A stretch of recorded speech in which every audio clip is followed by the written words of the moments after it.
সুপ্রিয় শিক্ষার্থীরা, সবাইকে ইউনিক স্কুলের ইউনিক পাঠচক্রে স্বাগত জানাচ্ছি। আজকে আমরা মাইকেল মধুসূদনের কপোতাক্ষ নোটটি নিয়ে আলোচনা করব। চলো আমরা শুরু করি। প্রথমে আমরা জেনে নিব এই কপোতাক্ষ নোটটি একটি চতুর্দশপদী কবিতা বা সনেট যাকে বলি। হ্যাঁ, এই কবিতাটি লিখেছেন মাইকেল মধুসূদন দত্ত। তোমাদের এসএসসি পরীক্ষার ক্ষেত্রে এটা খুবই গুরুত্বপূর্ণ একটি কবিতা, সুতরাং আমাদের ভালো করে মনোযোগ দিয়ে এটা পড়তে হবে ইনশাল্লাহ। চলো আমরা আগে সামনের দিকে অগ্রসর হয়। কবি পরিচিতি এটা একটু ভালো করে শোনো। মধুসূদনের কবি পরিচিতি খুবই গুরুত্বপূর্ণ, ঠিক আছে? এখান থেকে প্রশ্ন আসে। তাহলে প্রথমে আমরা দেখতে পাচ্ছি তিনি 1824 খ্রিস্টাব্দের 25 জানুয়ারি যশোর জেলার সাগরদাড়ি গ্রামে মাইকেল মধুসূদন দত্ত কি করেছেন? জন্মগ্রহণ করেছেন। কত সালে? 1824 খ্রিস্টাব্দের 15 জানুয়ারি। কোথায় জন্মগ্রহণ করেছেন? যশোরের সাগরদাড়ি গ্রামে তিনি জন্মগ্রহণ করেছেন। খুবই গুরুত্বপূর্ণ। আর যে কপোতাক্ষ নদ যেটি রয়েছে সেটি যশোর জেলার মধ্যেই রয়েছে এবং তার জন্মভূমির মধ্যে তার যে গ্রাম ছিল সেই গ্রামে এটা অবস্থান করতেছে, সাগরদাড়ি গ্রামে অবস্থান করতেছে। ওই কপোতাক্ষ নদীর তীরে তিনি কি হয়েছেন? ছোটবেলায় বড় হয়েছেন। তার পিতার নাম হচ্ছে তেমন, আর তিনি একজন ধনী পরিবারের সন্তান ছিলেন। তার পিতার নাম হচ্ছে রাজনারায়ণ দত্ত এবং মায়ের নাম হচ্ছে কি? মা হচ্ছে জাহবী বেগম। কি, সরি, জাহবী দেবী। তার মায়ের নাম হচ্ছে কি? জাহবী দেবী। তাহলে এই জিনিসগুলো আমাকে মাথায় রাখতে হবে। তার বাবার নাম হচ্ছে রাজনারায়ণ দত্ত এবং মায়ের নাম হচ্ছে জাহবী দেবী। ওকে, বানানগুলা, বিশেষ করে বানানগুলো ইম্পর্টেন্ট। পরীক্ষায় দেখা যাবে এই জাহবীর মধ্যে হচ্ছে রস্যিকার দিয়ে দিয়েছে, কিন্তু আছে হচ্ছে কি? দীর্ঘিকার। তাহলে এই জিনিসগুলো একটু খেয়াল রাখতে হবে, বুঝতে পারছো? তাহলে মাইকেল মধুসূদনের যে শিক্ষা পড়াশোনা তিনি কিভাবে করেছেন, কোন কোন স্কুলে পড়েছেন, হ্যাঁ, কোথায় গিয়েছেন পড়াশোনা করার জন্য, এগুলো একটু আমরা জেনে নিই। মধুসূদন প্রাথমিক শিক্ষা শুরু করেন সাগরদাড়ি গ্রামের পাঠশালা, নিজের গ্রামের পাঠশালার মধ্যে তিনি পড়াশোনা শুরু করছেন। বেসিক্যালি আমরাও ঠিক ওইভাবে পড়াশোনা করি। গ্রামের কোনো কোনো না কোনো মক্তব, কোনো না কোনো কেজি স্কুল, কোনো না কোনো প্রাইমারিতে এভাবে আমাদের পড়াশোনা শুরু হয়। তিনিও ঠিক তেমনি নিজের গ্রামেই পড়াশোনা শুরু করেছিলেন। শৈশবেই তিনি ইংরেজি ভাষায় ভ্যুৎপত্তি অর্জন করেছেন। মধুসূদনের একটা ঝোঁক ছিল হচ্ছে ইংরেজি ভাষার প্রতি, ইংরেজি সাহিত্যের প্রতি, ইংরেজি সাহিত্যের কবি হওয়ার প্রতি। তিনি ছোটবেলায় চেষ্টা করতেন, চাইছিলেন যে তিনি একজন ইংরেজি ভাষার কবি হবেন বা সাহিত্যিক হবেন। এটা তার মনের মধ্যেই একেবারে একটা সংকল্প বা ইচ্ছার মতো কাজ করতেছিল। তিনি এটার জন্য কাজও করেছেন। তিনি এটার জন্য বিলাতে গিয়েছেন পড়াশোনা করার জন্য এবং ফ্রান্সেও অবস্থান করেছেন। ইংরেজি শিক্ষা তার জীবনের প্রথম দিকেই হচ্ছে তিনি ইংরেজি শিক্ষায় নিজেকে মনোনিবেশ করেছিলেন। এই বিষয়গুলো আমরা দেখতে পাবো এখানে। পরবর্তীতে তিনি বাংলা ভাষার দিকে ফিরে আসেন। ঠিক আছে, তাহলে শৈশবে তিনি ইংরেজি ভাষায় খুবই দক্ষ বা খুবই পাণ্ডিত্য অর্জন করেছিলেন। অতঃপর তিনি কলকাতার হিন্দু কলেজে ভর্তি হন। এটা মোস্ট ইম্পর্টেন্ট, তোমাদের এরকম এমসিকিউ আসতে পারে যে আহ, নিচের কোন কবি কলকাতার হিন্দু কলেজে পড়েছেন? তিনি হচ্ছে কি? মাইকেল মধুসূদন দত্ত। এটা মাথায় রাখতে হবে। এ সময় তিনি ডিরোজিও প্রভাবিত ইয়ং বেঙ্গল দ্বারা বিশেষভাবে প্রভাবিত হন। তিনি ডিরোজিও কর্তৃক কি সৃষ্টি করা বা প্রতিষ্ঠিত ইয়ং বেঙ্গল দল যেটা ছিল ওটার দ্বারা তিনি বিশেষভাবে কি হন? প্রভাবিত হন। বিলেতে গিয়ে তিনি বড় কবি হবেন, এই ছিল তার বাল্যকালের স্বপ্ন। মূলত বাল্যকালে তার স্বপ্ন ছিল হচ্ছে তিনি বিদেশে যাবেন এবং ইংরেজি সাহিত্যের একজন বড় মাপের কবি হবেন। এই জন্য ছোটবেলায় তিনি ইংরেজি ভাষার প্রতি এত কি ছিল, তার ঝোঁক ছিল। ঠিক আছে, দেখো, তিনি ইংরেজি সাহিত্যের কবি হওয়ার জন্য তিনি নিজের ধর্ম ত্যাগ করেছেন। তিনি খ্রিস্ট ধর্ম কি গ্রহণ করেছেন, সনাতন ধর্ম ত্যাগ করে সনাতন ধর্ম কি করেছেন? সনাতন ধর্ম কি করেছেন? ত্যাগ করেছেন, ত্যাগ করেন। হ্যাঁ, এবং তিনি কি খ্রিস্ট ধর্ম গ্রহণ করেছেন? কি খ্রিস্ট ধর্ম গ্রহণ করেছেন, এটা মোস্ট ইম্পর্টেন্ট। ঠিক আছে, তাহলে কত সালে তিনি খ্রিস্ট ধর্ম গ্রহণ করেছেন। দেখো 1842 খ্রিস্টাব্দে তিনি খ্রিস্ট ধর্ম গ্রহণ করেছেন এবং খ্রিস্ট ধর্ম গ্রহণ করার পরেই তার নামের শুরুতে একটা শব্দ যুক্ত করা হয়, এটা হচ্ছে প্রতীক হিসেবে খ্রিস্টান ধর্মে, তার সেটা হচ্ছে কি মাইকেল। তোমাদের পরীক্ষায় আসতে পারে হয়তো মাইকেল শব্দটি কেন যুক্ত হয়েছে। মাইকেল শব্দটি যুক্ত হয়েছে এই জন্যেই, যেহেতু তিনি সনাতন ধর্ম ত্যাগ করে খ্রিস্টান ধর্ম কি করেছেন, খ্রিস্ট ধর্ম গ্রহণ করেছেন। এই জন্য সালটা কত, 1842 সালে। এবং আরেকটা তথ্য আমরা জেনে নিই, তিনি ইউরোপের উদ্দেশ্যে যাত্রা শুরু করেন, ইউরোপে চলে যান হচ্ছে 1862 সালে। এটা মাথায় রাখতে হবে, তিনি কত সালে ইউরোপ গমন করেন, ইউরোপে যান, সেটা হচ্ছে 1862 সালে অবশ্যই। ঠিক আছে, ওকে। এরপর দেখো তার মৃত্যু, তিনি কত সালে মৃত্যুবরণ করেছেন।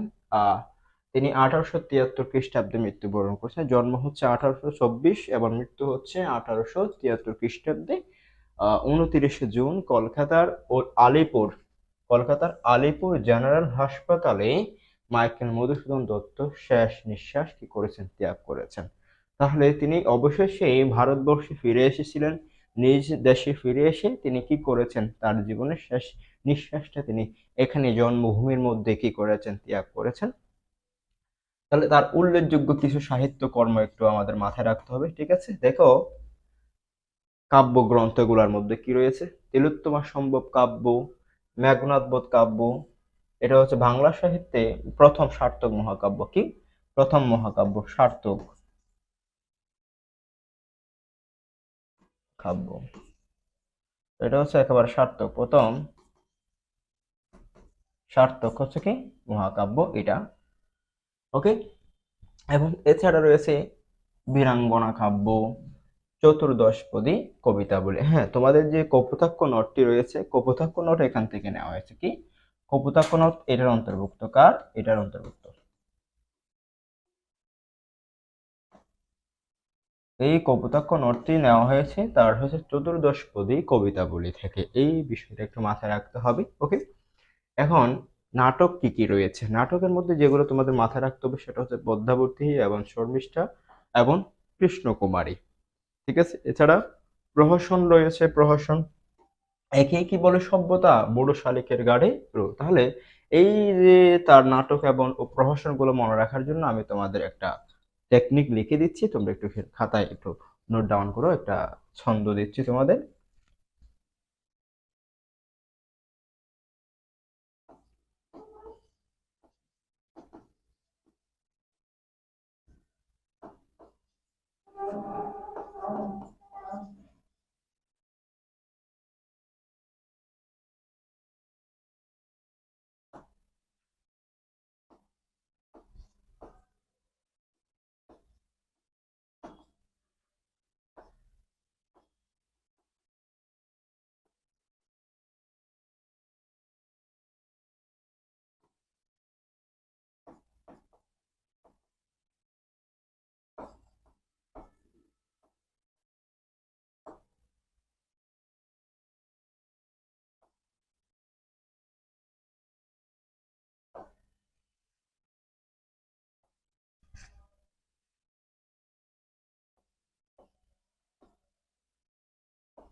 তাহলে দেখো আমি লিখেছি, কৃষ্ণকুমারী পদ্মাবতীর শর্মিষ্ঠা নাটক দেখে প্রহসন করে বললেন, একে কি বলে সভ্যতা, বুড়ো শালিকের গাঁড়ে রোহ। কি বললাম, কৃষ্ণকুমারী পদ্মাবতীর শর্মিষ্ঠা নাটক দেখে বললেন, প্রহসন করে বললেন, একে কি বলে সভ্যতা, বুড়ো শালিকের ঘাড়ে রূপ। আশা করি তোমরা মাথায় রাখতে পারবে। এই নাটক শব্দটি দেখেই মনে রাখবে, প্রথম যে তিনটি নাম রয়েছে সবগুলাই হচ্ছে মাইকেল মধুসূদন দত্তের নাটক। এরপরে যে দুটি রয়েছে প্রহসন, সেগুলো হচ্ছে কি প্রহসন। একে কি বলে সভ্যতা, বুড়ো শালিকের ঘাড়ে, ঘাড়ে তো লিখা হয় না, ঘাড়ে, ঘাড়ে কি রূপ, ঠিক আছে, এইটা, এই দুটা, একে কি বলে সভ্যতা, বুড়ো শালিকের ঘাড়ে রূপ। ওকে, থ্যাংক ইউ। আমরা এর পরবর্তী যাচ্ছি। কিছু গুরুত্বপূর্ণ তথ্য রয়েছে। সনেট, আমাদের কপোতাক্ষ নদ একটি কি সনেট, কপোতাক্ষ নদ একটি কি সনেট বা চতুর্দশপদী কবিতা। সনেটের বাংলা হচ্ছে কি চতুর্দশপদী কবিতা, অর্থাৎ এখানে 14 লাইন থাকবে, 14টি লাইন থাকবে, 14টি মাত্রা থাকবে, 14টি শব্দ থাকবে। কি বললাম? 14 লাইন, 14 মাত্রা, 14 শব্দ, 14 শব্দ, এইটা নিয়ে হচ্ছে কি আহ চতুর্দশপদী কবিতা। চতুর্দশপদী কবিতা হচ্ছে এক ধরনের গীতি কবিতা। চতুর্দশপদী কবিতা হচ্ছে এক ধরনের গীতি কবিতা। গীতি কবিতা মানে কি? গীতি কবিতা মানে হচ্ছে কবি বা ব্যক্তি নিজের মনের ভাব, নিজের মনের মধ্যে যে কত কত কত ধরনের কথা, কত ধরনের বিষয় ঘুরে না, দেশপ্রেম, নিজের কথা, হ্যাঁ, নিজের বর্ণনা, নিজের স্বপ্ন, এইগুলা যখন একটা কবিতার মাধ্যমে তুলে ধরবেন, সেটা হবে গীতি কবিতা। যেমন আমি তোমাদের উদাহরণ দিই, এই যে মাঝে মধ্যে আমরা প্রেমে পড়ি, হ্যাঁ, প্রেমে পড়ে যে একটা তার প্রতি একটা যে অনুভূতি সৃষ্টি হয়, একটা যে একটা আধ্যাত্মিক ছোঁয়া কাজ করে, সেটা আমরা আবার কবিতার মাধ্যমে লিখে দেই। আবার ঠিক বিপরীতে যখন ছ্যাঁকা খাই, যখন আমরা কি প্রেম ভেঙে যায়, তখন কষ্টের বিষয়গুলো আমরা আবার কবিতার মাধ্যমে তুলে দিই বা লেখালেখি করি, তাই না? অনেকেই করে। তো এই যে আমরা লিখি, এগুলো কিন্তু গীতি কবিতা।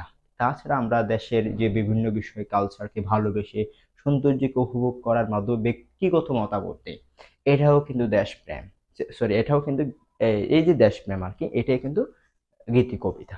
বুঝতে পারছি? নিজের কথা, অর্থাৎ নিজের কথা যখন তুমি কবিতার মাধ্যমে উপস্থাপন করবা, তখন সেটাকে গীতি কবিতা বলে। চলো আমরা একটু দেখি। গীতি কবিতায় যে রূপটি 14 চরণ এবং 14 মাত্রার সমন্বয়ে গঠিত, তাকে চতুর্দশপদী কবিতা বা সনেট বলে। আশা করি তোমরা বুঝতে পেরেছো। আবার সনেট বা এই যে আমরা কবিতা, কবিতার মাধ্যমে আমরা কি প্রকাশ করি আসলে? একটা কবিতা, হ্যাঁ, বা সাহিত্য যাই বলো না কেন, ওটার মাধ্যমে কিন্তু আমরা মনের ভাব প্রকাশ করি। কি করি? ভাব প্রকাশ করি। আবার বললাম, এই যে সাহিত্য, কবিতা যাই লিখো না কেন, সবকিছুর মধ্যে মনের ভাবটাই আমরা প্রকাশ করি। তাহলে গীতি কবিতাতে সম্পূর্ণ নিজের মনের ভাব, তাই না? তাহলে এই ভাবটাই একটু আমরা দেখি। তাহলে ভাব কি? ভাব, সরি, ভাব। তাহলে ভাব, এই শব্দটা একটু খেয়াল করলে আমরা একটু বুঝতে পারবো। নিজের কথা, ভাব মানে হচ্ছে কি নিজের কথা। বলে না, এই বেশি ভাব নেই, এতে বেশি ভাব নেই, মানে নিজে নিজে থাকে, নিজেকে একটু বড় মনে করে দেখে, এইটাই আর কি, ঠিক আছে? তাহলে বলা হচ্ছে এই চতুর্দশপদী কবিতার মধ্যে দুইটা ভাগ আছে। কয়টা ভাগ আছে? দুইটা ভাগ আছে। তাহলে দুইটা ভাগের মধ্যে প্রথম যে ভাগ থাকবে, হ্যাঁ, ভাবের কি থাকবে? উপস্থাপনা, উপস্থা কি থাকবে? ভাবের উপস্থাপনা, হ্যাঁ। তারপর হচ্ছে ভাবের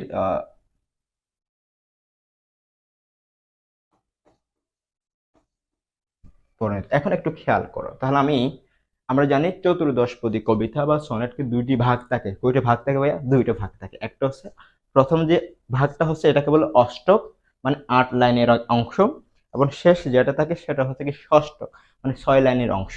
কি বললাম? প্রথম অষ্টক হচ্ছে 8 লাইন এবং শেষ অষ্টক হচ্ছে 6 লাইন। তাহলে এই দুইটার মধ্যে ভাবটাই প্রকাশ করতে হয়।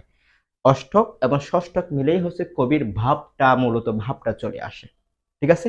তাহলে ভাব, প্রথমত আমরা কোনো কাজ করলে এটা হচ্ছে ভাবের প্রকাশ, উপস্থাপন। আমি কোনো কিছু তোমাকে বললাম, এটা হচ্ছে উপস্থাপনা। যেমন আমি তোমাকে উদাহরণ দিই, কোনো একটা মেয়েকে তোমার ভালো লেগেছে, তুমি তাকে প্রস্তাব দিছো, প্রস্তাব দিতেই পার, দিছো, এবং সেটা হচ্ছে ভাবের উপস্থাপনা, মানে তুমি তোমার মনের ভাবটা প্রকাশ করছো, তাই না?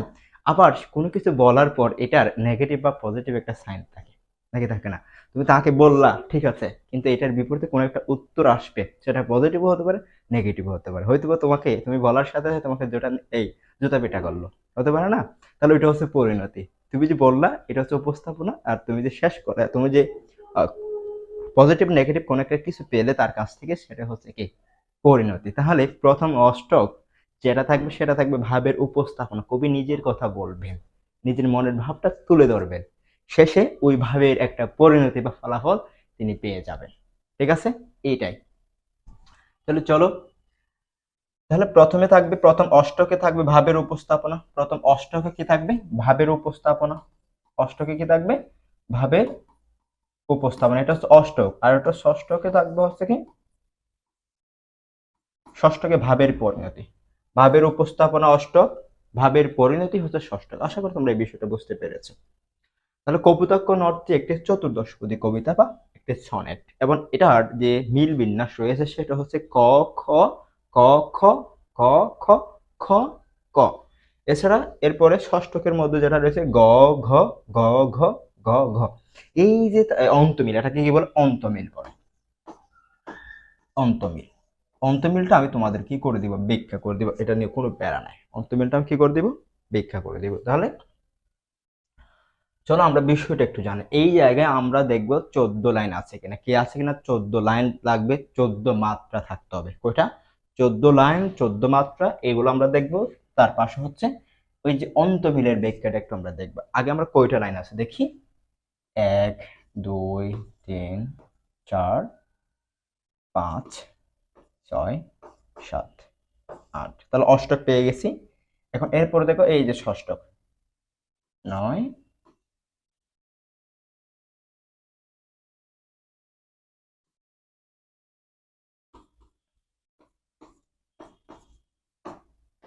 তাহলে 14 লাইন পেয়ে গেছি। কি 14 লাইন আমরা পেয়ে গেছি।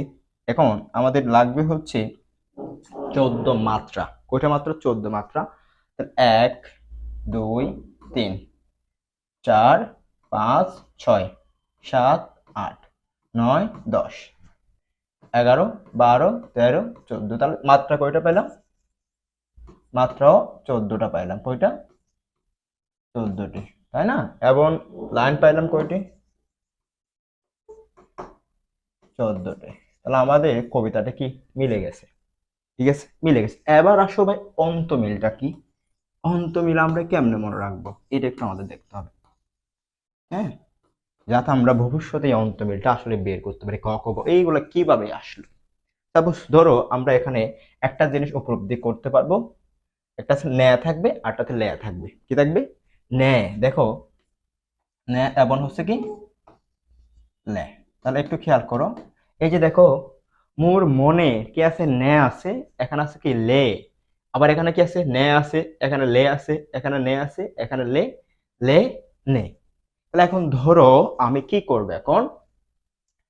নে যেটা আছে এটাকে ধরবো ক, মানে মনে মনে ধরবো আর কি। এটাকে ধরলাম ক, আর লে যেটা আছে এটাকে ধরলাম খ। ওকে, ডান, এতটুকুই। তাহলে চলো আমরা একটু বসিয়ে দেখি। তাহলে এখানে কি বসবে? ক বসবে দ্বিতীয় লাইনে। তাহলে এখানে খ বসবে। এখানে নে যেহেতু আছে ক বসবে, এখানে আবার খ বসবে, এখানে ক বসবে। নে যেহেতু আছে এখানে লে, খ বসবে। আবার দেখো লে দুটো হয়ে গেছে। তাহলে লে মানে কি? খ। তাহলে আমরা এখানে কি বসাবো? খ বসাবো। আবার নে আছে, তাহলে এখানে খ বসাবো। দেখো তো মিলে কিনা। ক, প্রথমটা ক, খ, তারপর দেখো সবগুলা মিলে গেছে। ডান। তাহলে অষ্টকের যে মিলটা আমরা এখন পেয়ে গেলাম, অন্তমিল কিভাবে বের করব এটা পেয়ে গেছি। ডান। এখন আমরা পরবর্তীতে যাচ্ছি, ষষ্ঠকের গুলো একটু মিলাবো। তাহলে ষষ্ঠকে দেখো একটু ভিন্নতা আছে। ষষ্ঠকে কিন্তু ন্যা লে নাই। ন্যাতে আমরা নিয়েছিলাম কি? ক। এখন এরপরে লেতে নিয়েছিলাম খ। কিন্তু এখানে আছে কি দেখো তো, এখানে আছে বে। কি আছে? বে আছে এবং হচ্ছে কি তে আছে। তাহলে আমাদের তো ক এবং খ চলে গেল। তাহলে আমরা যে ধারাবাহিকতে এরপরে কি বর্ণ পাই এগুলাই দিতে হবে আমাদের। ব এর ক্ষেত্রে আমরা গ দিব, আর তে এর ক্ষেত্রে আমরা ঘ দিব। ওকে, তাহলে ষষ্ঠকে মিলিয়ে ফিরি। তাহলে দেখো, তাহলে এখানে কি হচ্ছে? গ হচ্ছে বে এর ক্ষেত্রে, তাহলে তে এর ক্ষেত্রে হচ্ছে কি ঘ। এখানে আবার কি হচ্ছে? গ হচ্ছে, এখানে আবার ঘ। এখানে আবার কি হচ্ছে? গ হচ্ছে, আর এখানে হচ্ছে কি ঘ। তাহলে দেখছো কি সুন্দর করে মিলে গেল অন্তমিলটা। ভালো লাগছে না? তাহলে একদম ইজি, একদম কি সহজ। তাহলে চলো আমরা বিষয়টা একটু মিলিয়ে দেখি। তাহলে দেখো, গ গ গ গ গ গ। ঠিক আছে, অষ্টক এবং ষষ্ঠক আমাদের যে অন্তমিল নিয়ে যে প্যারা থাকে, আশা করি সেই প্যারা আমাদের আর হবে না ইনশাল্লাহ। আমরা এখন পরবর্তীতে যাব। এখন এই কবিতার আমরা সার সংক্ষেপটা একটু বোঝার চেষ্টা করব। কবি এই কবিতার মাধ্যমে কি বোঝাতে চেয়েছেন। আগে আমি তোমাদের কিছু কথা বলি। এই যে আমরা অনেক সময় গ্রাম ছেড়ে শহরে চলে আসি, হ্যাঁ, পড়াশোনা করার জন্য। কিন্তু পড়াশোনা করার জন্য একসময় চলে আসলেও শহর একসময় আমাদের অনেক আপন হয়ে যায়, অনেক ভালো লাগে। আমাদের জীবনে উন্নতি করার জন্য আসি, থাকি না কিছুদিন, মানে একটু জীবনটা শাইন করি। কিন্তু এক পর্যায়ে আমরা বুঝতে পারি যে আমাদের গ্রাম যে আমাদের কাছে কত আপন, আমাদের জন্মভূমি যে আমাদের কাছে কত আপন, সেটা আমরা তখনই বুঝতে পারি। ঠিক তেমনি করে কবি মাইকেল মধুসূদন দত্ত, তার যে ছোটবেলায় কি ছিল, ইংরেজি সাহিত্যের প্রতি ঝোঁক ছিল। তিনি ইংরেজি সাহিত্য করতে চেয়েছেন, ইংরেজ কবি হতে চেয়েছেন, ইংরেজি ভাষার কবি হতে চেয়েছেন। হ্যাঁ, তাই তিনি কি করছেন, হ্যাঁ, তাই তিনি নিজের ধর্ম, সনাতন ধর্ম পর্যন্ত কি করেছেন, নিজের স্বপ্নের জন্য বিসর্জন দিয়েছেন। এবং তিনি বাইরে বিলেতে পড়াশোনা করতে গেছেন এবং ইউরোপে যাত্রা করেছেন 1862 সালে। এবং সেখানে কেন গেছেন, ইংরেজি সাহিত্য রচনা চর্চা করার জন্য গেছেন। এক সময় তিনি আসলেই বুঝতে পারছেন যে বিদেশ বা নিজের দেশের অন্য কোথাও অন্য কোনো সাহিত্য, নিজের ভাষা ছাড়া আসলে অন্য সাহিত্যে তেমন কি প্রতিষ্ঠিত হওয়া যায় না। নিজের ভাষাই হচ্ছে সবচেয়ে গুরুত্বপূর্ণ।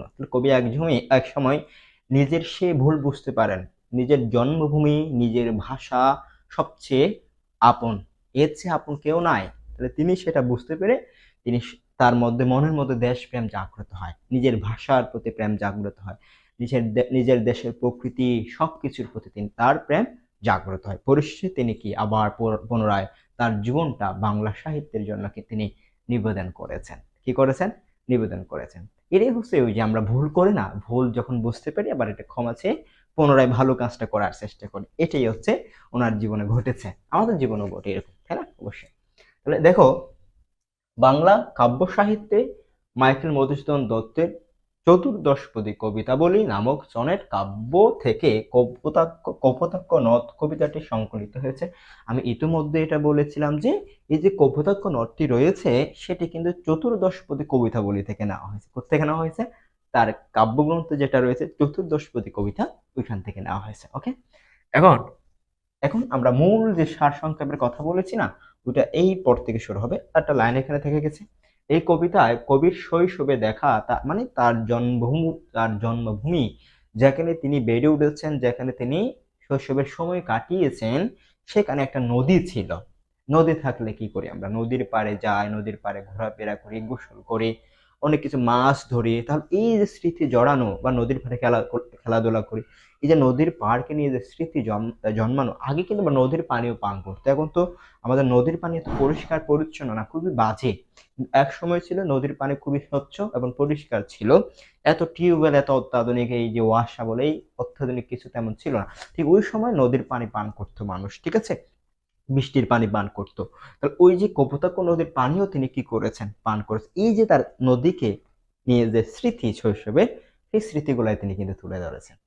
ওকে, দেখো, কপোতাক্ষ নদের প্রতি ভালোবাসার অন্তরালে স্বদেশ প্রেমের বিষয়টি প্রকাশিত হয়েছে। নিজের দেশের প্রকৃতিকে ভালোবাসা মানে নিজের দেশকে ভালোবাসা, এটাই হচ্ছে স্বদেশ প্রেম। ওকে, এখন মূল ভাবটা এখান থেকে শুরু হয়েছে। দেখো, বিদেশে বসে দেশের নদী কপোতাক্ষের কথা কবির মনে পড়ে। হুম, বহু দেশের বিচিত্র নদী কবি দেখেছেন, কিন্তু কপোতাক্ষর মতো অনেক নদী তিনি দেখেছেন কোথায়?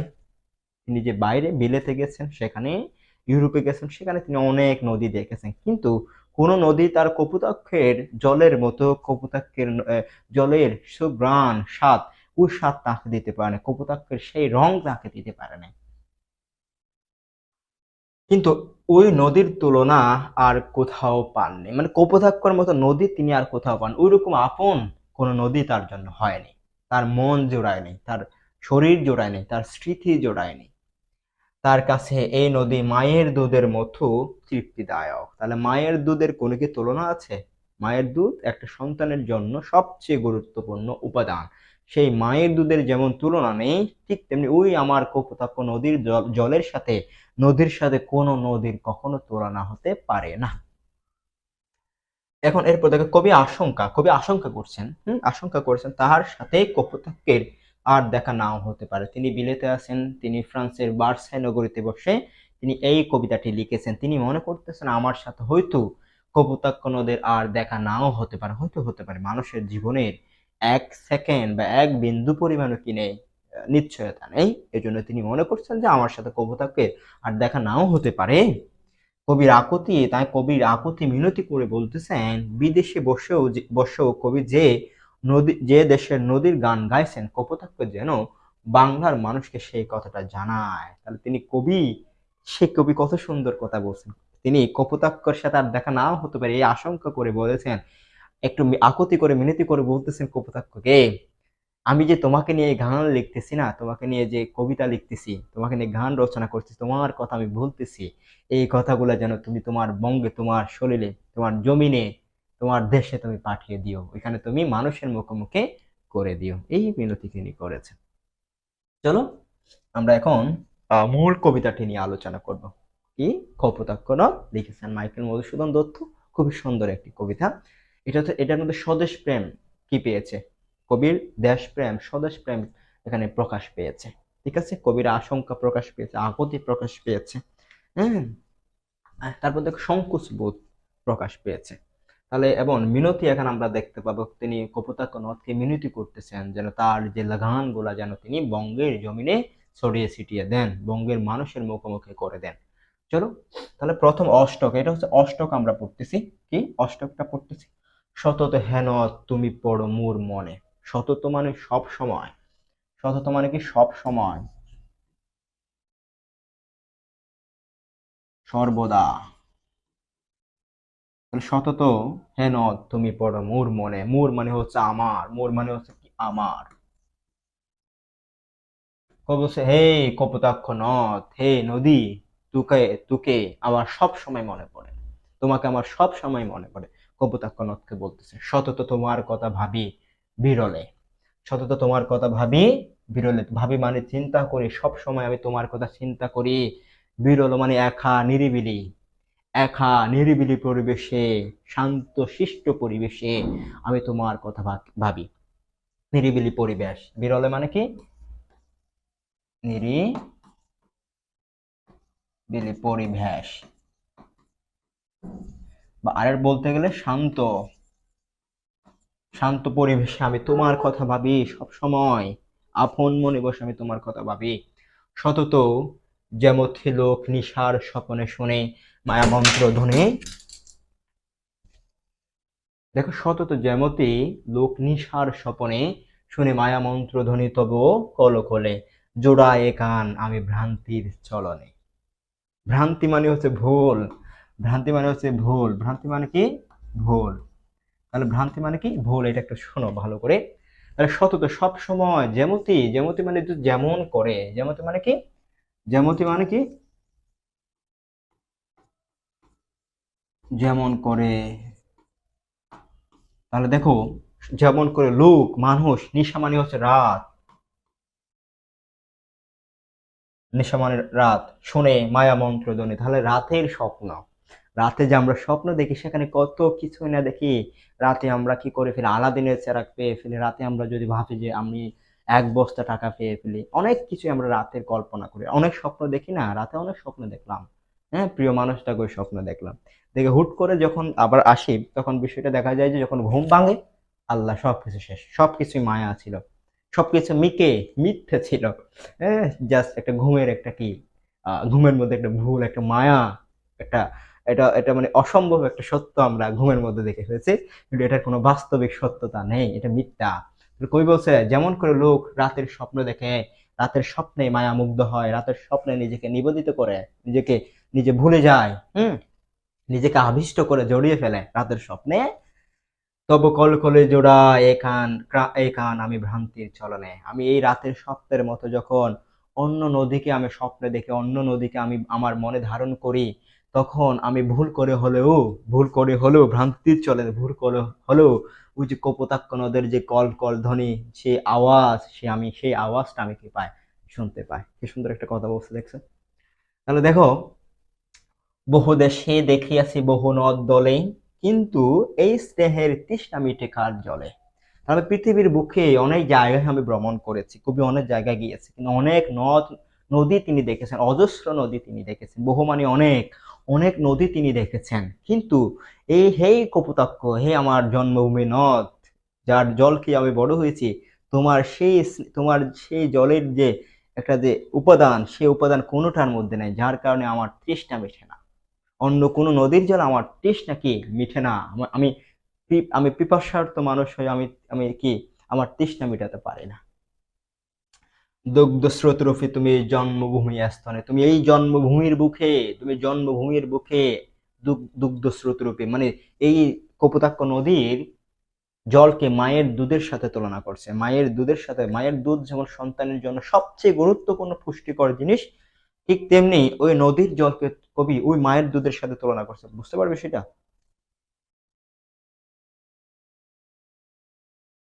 এরপরে আমরা অষ্টক শেষ করেছি। এখন অষ্টকে তিনি কি করেছেন, জাস্ট নিজের মনের ভাবনাগুলাকে তিনি উপস্থাপন করছেন।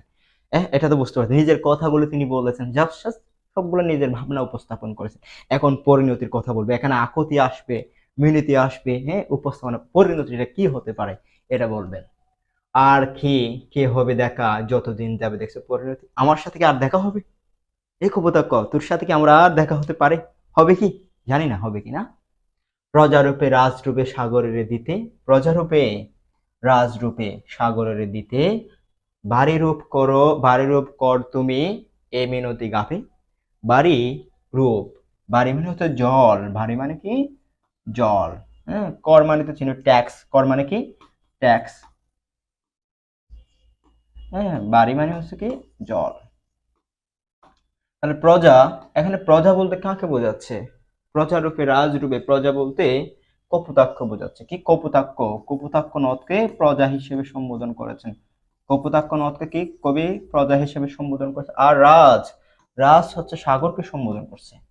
তাহলে কবি বলতেছে আর কি কে হবে দেখা যতদিন যাবে, প্রজারূপে রাজরূপে সাগরের দিতে বাড়ি রূপ রূপ কর তুমি, আমি আর কি তোমাদের সাথে তোমার সাথে আমার দেখা হবে, তুমি যেমন করে প্রজা যেমন করে তার রাজাকে কর দেয়, তার রাজাকে কি কর দেয়, ঠিক তেমনি করে নদী, নদী তার যে নদীর সাথে সাগরের মিল আছে, নদী সাগরের সাথে গিয়ে কোন এক না কোন এক প্রান্তে মিলিত হয়, ঠিক তেমনি করে প্রজা যেমন রাজাকে কি দেয়, কর দেয়, ঠিক তেমনি নদী তার যে জল আছে সেই জলটা সাগরকে কর রূপে দান করে।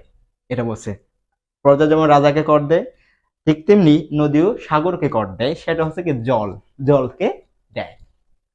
এই মিনতি গাবে, তাহলে কবি মিনতি করে, আমিও তোমার কাছে এই কপোতাক্ষ, তুমি যেমন করে তোমার কর সাগরকে দাও, ঠিক তেমনি করে আমি তোমার কাছে মিনতি করতেছি, অনুনয় বিনয় করতেছি, গাবে করতেছি।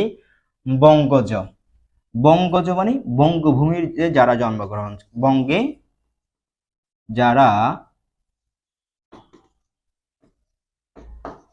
জন্ম গ্রহণ করেছেন।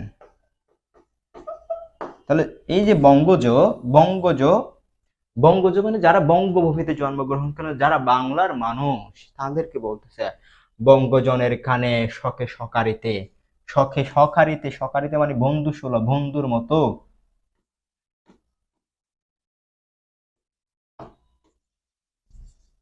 বন্ধুর মতো তার নাম। এই প্রবাসে এই প্রবাসে মজি প্রেম ভাবে লইছে যে তব নাম বঙ্গের সঙ্গীতে। এই জিনিসটার অর্থটা কি আমি তোমাদের বুঝি বলতেছি, ঠিক এই সম্পূর্ণ জিনিসটা। এই যে আমি তোমাদের বললাম প্রজা কি করে, রাজাকে কর দেয় কি হিসেবে, তার যে নিশ্চয়তা, জীবনের একটা নিরাপত্তা হিসেবে, ঠিক তেমনি করে নদীকে, নদী আবার কাকে কর দেয়, কপোতাক্ষ নদী আবার সাগরকে কর দেয়, সেটা কি কর হিসেবে কি দেয়, জল দেয়। ঠিক তেমনি করে কবি তার কাছে কপোতাক্ষর কাছে মিনতি করতেছে, হে নদী, তুমি যেমন করে সাগরকে কর দিয়ে দাও জল, ঠিক তেমনি করে আমি তোমার কাছে একটা বিনীত অনুরোধ, আমি তোমার কাছে মিনতি করতেছি। এই যে তোমাকে ভালোবেসে, আমার দেশকে ভালোবেসে আমি যে গান লিখতেছি, আমি যে কবিতা লিখতেছি, সেই কবিতাগুলো যেন যারা বঙ্গভূমিতে জন্মগ্রহণ করছেন, যারা বঙ্গভূমিতে লালিত পালিত হয়েছেন, হ্যাঁ, তাদের কাছে তুমি আমার এই গানগুলা, আমার এই প্রেমালাপগুলা, আমার এই সংলাপগুলা, আমার এই দেশপ্রেমমূলক ভক্তিগুলা তুমি তাদের কাছে পাঠিয়ে দাও। জল যেমন করে তুমি সাগরের কাছে পাঠিয়ে দাও, ঠিক তেমনি করে আমার গানটাও তুমি কি মানুষের কাছে কাছে পাঠিয়ে দাও। ঠিক আছে, এটাই বলছে। হ্যাঁ, বঙ্গের সঙ্গীতে, তাহলে বঙ্গের সঙ্গীত রূপ আমার কথাটা তুমি কি বঙ্গের মানুষের কাছে তুমি প্রচার করো।